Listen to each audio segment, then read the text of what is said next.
La Genèse, chapitre 19. Les deux anges arrivèrent à Sodome sur le soir, et Lot était assis à la porte de Sodome. Quand Lot les vit, il se leva pour aller au-devant d'eux, et se prosterna la face contre terre. Puis il dit, « Voici, mes seigneurs, entrez, je vous prie, dans la maison de votre serviteur, et passez-y la nuit. Lavez-vous les pieds, et vous vous lèverez de bon matin, et vous poursuivrez votre route. » Non, répondirent-ils, nous passerons la nuit dans la rue. Mais Lot les pressa tellement qu'ils vinrent chez lui et entrèrent dans sa maison. Il leur donna un festin et fit cuire des pains sans levain, et ils mangèrent. Il n'était pas encore couché que les gens de la ville, les gens de Sodome, entourèrent la maison, depuis les enfants jusqu'aux vieillards. Toute la population était accourue. Ils appelèrent Lot et lui dirent, « Où sont les hommes qui sont entrés chez toi cette nuit? Fais-les sortir vers nous, pour que nous les connaissions. » Lot sortit vers eux à l'entrée de la maison et ferma la porte derrière lui. Et il dit, « Mes frères, je vous prie, ne faites pas le mal. Voici, j'ai deux filles qui n'ont point connu d'homme. Je vous les amènerai dehors et vous leur ferez ce qu'il vous plaira. Seulement, ne faites rien à ces hommes, puisqu'ils sont venus à l'ombre de mon toit. » Ils dirent, « Retire-toi. » Ils dirent encore, « Celui-ci est venu comme étranger, et il veut faire le juge. Eh bien, nous te ferons pis qu'à eux. » Et, pressant Lot avec violence, ils s'avancèrent pour briser la porte. Les hommes étendirent la main, firent rentrer Lot vers eux dans la maison, et fermèrent la porte. Et ils frappèrent d'aveuglement les gens qui étaient à l'entrée de la maison, depuis le plus petit jusqu'au plus grand, de sorte qu'ils se donnèrent une peine inutile pour trouver la porte. Les hommes dirent à Lot, « Qui as-tu encore ici?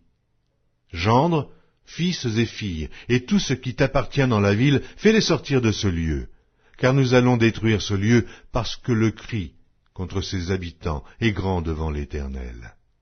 L'Éternel nous a envoyés pour le détruire. » Lot sortit et parla à ses gendres qui avaient pris ses filles. « Levez-vous, dit-il, sortez de ce lieu, car l'Éternel va détruire la ville. » Mais aux yeux de ses gendres, il parut plaisanter.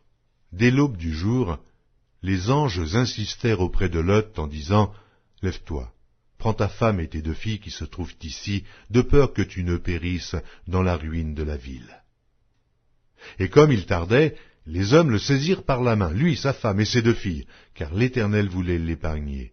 Ils l'emmenèrent et le laissèrent hors de la ville. Après les avoir fait sortir, l'un d'eux dit, « Sauve-toi pour ta vie, ne regarde pas derrière toi, et ne t'arrête pas dans toute la plaine. Sauve-toi vers la montagne, de peur que tu ne périsses. » Lot leur dit, « Oh non, Seigneur, voici, j'ai trouvé grâce à tes yeux, et tu as montré la grandeur de ta miséricorde à mon égard, en me conservant la vie. Mais je ne puis me sauver à la montagne, avant que le désastre m'atteigne, et je périrai. Voici, cette ville est assez proche pour que je m'y réfugie, et elle est petite, oh que je puisse m'y sauver.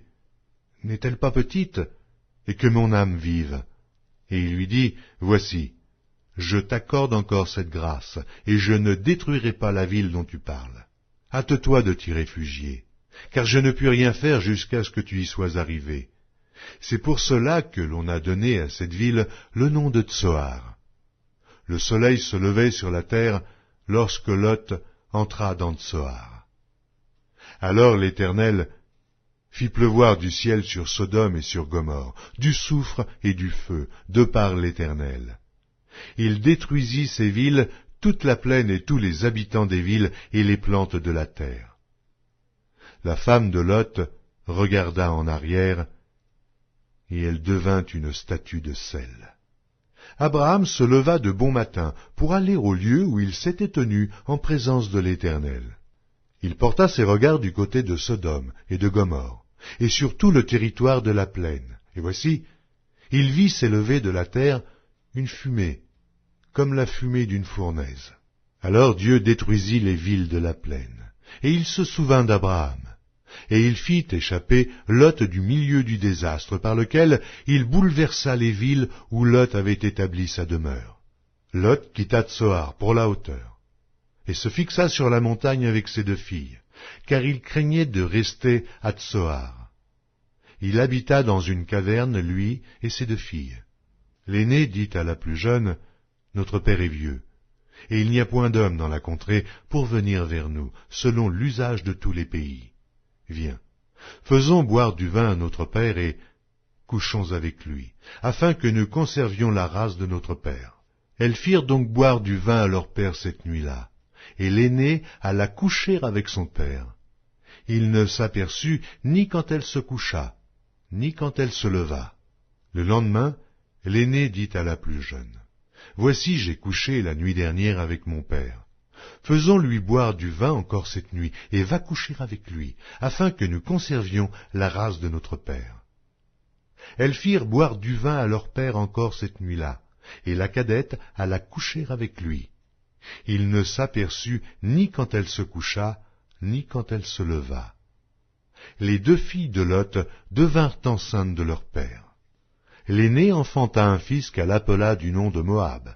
C'est le père des Moabites jusqu'à ce jour. La plus jeune enfanta aussi un fils qu'elle appela du nom de Ben-Ami.